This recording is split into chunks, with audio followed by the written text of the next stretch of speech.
How to turn words into actions. Sometimes this can feel as difficult as trying to turn water into wine. However, I like to think of this more as turning your ideas into a reality. So in today's video, what I want to talk about is one of the primary reasons I think that we get held up from taking these actions and turning these words into those, and hopefully be able to shift your perspective to a way that might be helpful whenever you find yourself in a situation so that you don't get stuck and you're able to move forward instead. If you're new here, my name's Mike, and if not, welcome back.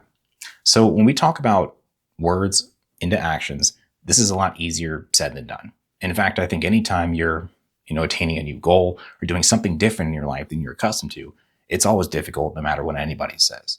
And I use the word goal for a specific reason, because a lot of times when we talk about turning words into actions, there's some type of goal or something at the forefront. There's something you want to change or something you want to do, become, attain, you name it, right? So the first thing I would do is I would ask you, what is your goal? Is it something where you want to start a fitness routine or eat healthier? Do you want to get a better career or switch careers? Do you want to get into a great relationship? Are you thinking about moving states? It doesn't matter what it is. First off, just identify what that goal is. I want you to then ask yourself, what is it that you've been saying that you want to do within this goal specifically, right? Say that out loud and kind of highlight that, because I think it's important to get to this point where you can flesh this out and know exactly what it is that you want to do. Now, I know that there are plenty of reasons where we can get to the point where we stop at the words and never get to the actions. However, I want to highlight today just this one reason I think that holds up a lot of people, including me, from things that I find difficulty in whenever doing something new too. If you reflect back on your goal and you look at that, what happens is we're so tapped in to where we want to be that sometimes that can hold us back. And what I mean by that is, let's say, for example, your goal is health and fitness. And so what you do is you start going online, you see a bunch of these influencers or people that have large platforms, have success with fitness, and they've been doing this for a long time. And that's the idea that you have in your head, and you can envision yourself there. Let's say there's a career that you want, right? And so you're looking at somebody that's been in this career for a few years. It doesn't matter what it is, 5, 10 years, and they have some type of success. And you think, okay, I want to switch my career to this. And that's the vision you have. You think about them or the idea of that job role and success at that point. Same thing with a relationship. Do you have some friends that are in a solid relationship? Do you look at some celebrity and think this is a great relationship and I want something like that? Whatever your goal is, once you have that, I want you to then sit there and think about, what do you compare to? And I'm not a person that necessarily thinks comparison is a good thing.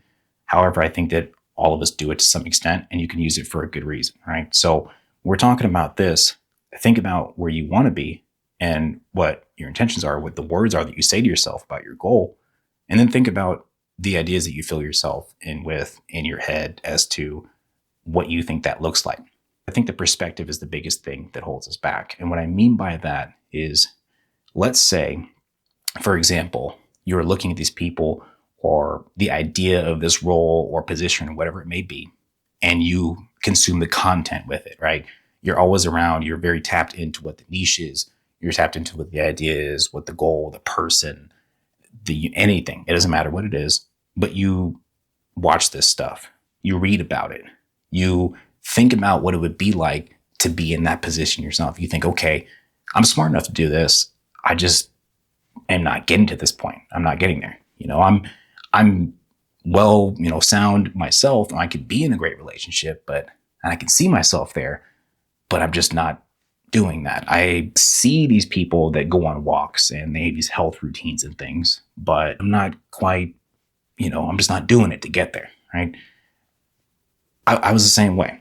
And sometimes this can still happen too. But I think what the problem is that we look at people and ideas or things that have been there for years, and we know what we're capable of. So we're capable of doing this. We see where we want to be. These are your words, and this is the reality you want. And in between is the action that fills that in, right? Sometimes what happens is we focus on the end goal over here, and we know ourselves, we have enough confidence, even if we don't use that word, to think, I can see myself there. But we haven't yet walked on the journey and taken all the actions we needed to essentially get the aptitude that we need to get there. So sometimes I think what happens is we set these very high standards for ourselves and things that we want in our life, things that are important to us. And we think, okay, like I want to do it to that level, right? Like I want to almost jump from point A to point B and just skip all this action because I know enough and I feel like I can see myself there. I just want to be there already because I can just picture my life. I can picture waking up and doing these things every morning. Right? Like I know what I'm capable of and I want to be in this relationship. I know I'd be a great partner. I know I'd bring things to the table and it would be great. And I just want to be there already. Sometimes I think what happens is we envision ourselves so much in these situations, in these positions of already having attained it, that it stops us from necessarily doing the actions to get there. And I think the reason being is that because we elevate our standards or our ideas about this reality, we put ourselves in this position, we can visualize this. And so when we're not in a position where we are currently doing that, it can kind of feel discouraging in some way, right? So you think, okay, I can believe that I'm here and I can get there, but I don't want to take the in-between steps to kind of have to get to that point and fail and triple over myself and not be in the reality that I visioned for myself.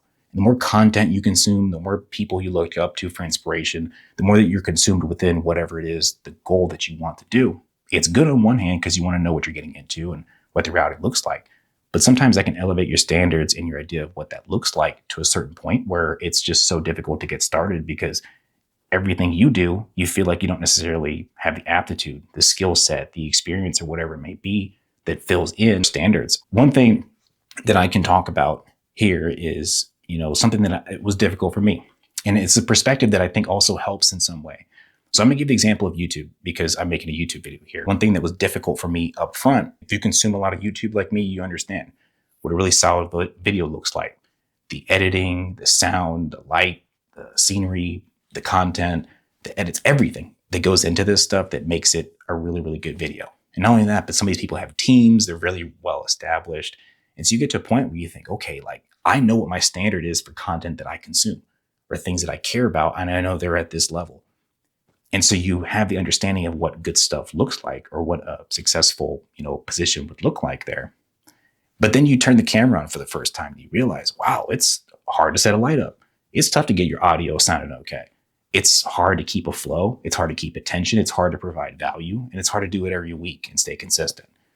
Wow, like these are the actions you have to take in between to get to that reality that you see. But it can feel discouraging to start because you see this type of stuff that draws you in that you like.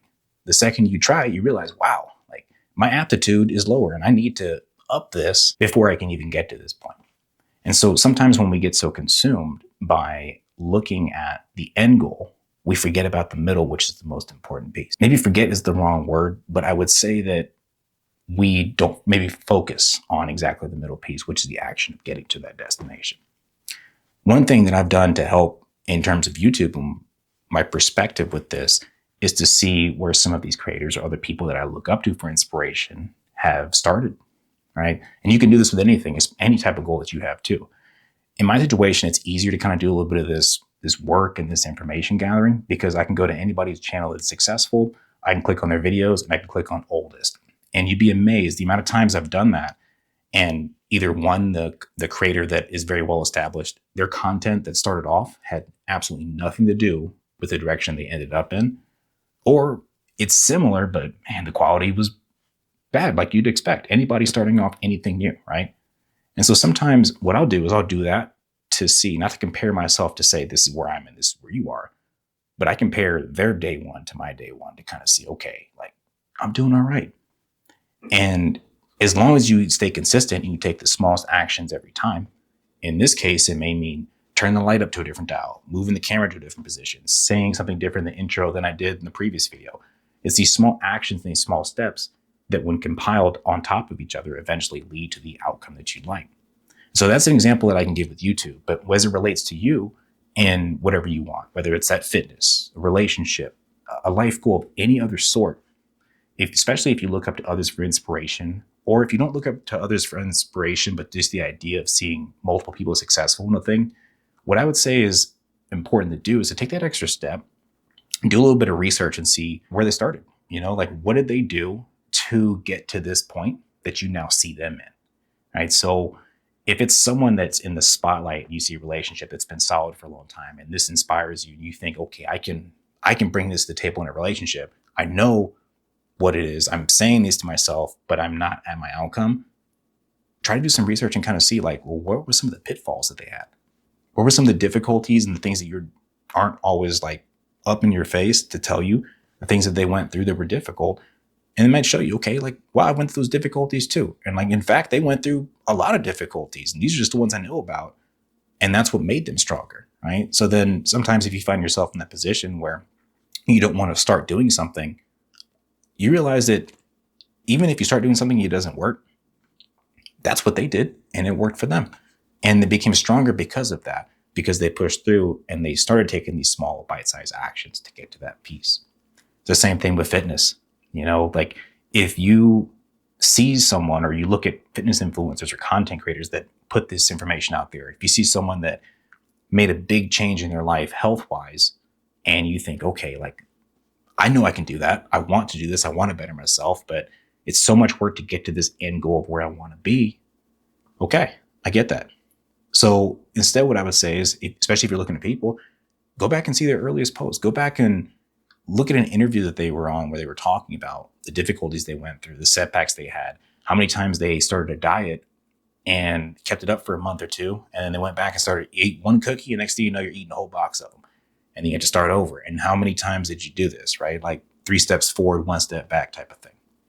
I think a lot more times when you take this time to go back, do a little bit of homework and research to see anybody you take inspiration from, what some of their setbacks were. And even if it's not a specific individual, some other people you can look up that are even within the same niche, area, goal, or just that same bubble as where you want to be, and look at the setbacks that come with those things. And I think sometimes when we look at that, that's more of the reality where you are, because words are here, actions are in the middle, and the outcome and the reality is over here. We take our current spot right here of our words and compare it to this outcome and think that we're magically able to just jump from here to here and skip this whole middle piece. The whole entire road is made in the middle, and that's the most important piece. And that's why I think a lot of times you hear people say things like, the most important part is the journey, and to enjoy it while you're on it. And enjoy it doesn't always mean that things are going to be perfect at every time, and that you're never going to have any setbacks or difficulties. It means that in a blink of an eye, you can go from saying one thing and what you want to be to being there. And you didn't even realize that you've been on the journey the whole time making these steps too. And there's a certain type of beauty in there that's hard to describe in words unless you've taken that path too. I know that may seem like it's a simple concept in general, but I think it's something that a lot of us can fall to, and it can prevent us from doing anything, not because we can't do it, not because we're not smart enough or we don't have the ability or the vision to want to see that through. It's because we have such high standards for ourselves and such high aspirations and things too, that we look to that as where we want to be, but we don't think about all these in between things that we have to do to get there. So if you're still watching this and you have your goal that you said out loud and the specifics of that you want, ask yourself, who can I go look into that has done something like this before? Or if I already do, where did they start? If I'm on my day 1, where were they day 1? If this is month 2, where were they at month 2? And do as much as you can, because I think what you'll find is that you're either in a similar place or you may be even surprised to think that you're actually ahead of them. And if you are, what's holding you back other than you? I know you can do this. I never used to tell myself I could do that. And so that's really the whole point of this video. Keep your head up and really just kind of be kind to yourself. Believe in what you have to offer more than anything. And I think that if you have the courage to take 1 step at a time, whatever that may mean to you, you'll get there before you know it. So I hope this helps. If it did, please go ahead and leave me a comment down below. Let me know. Take care. I'm going to see you all in the next one. Peace.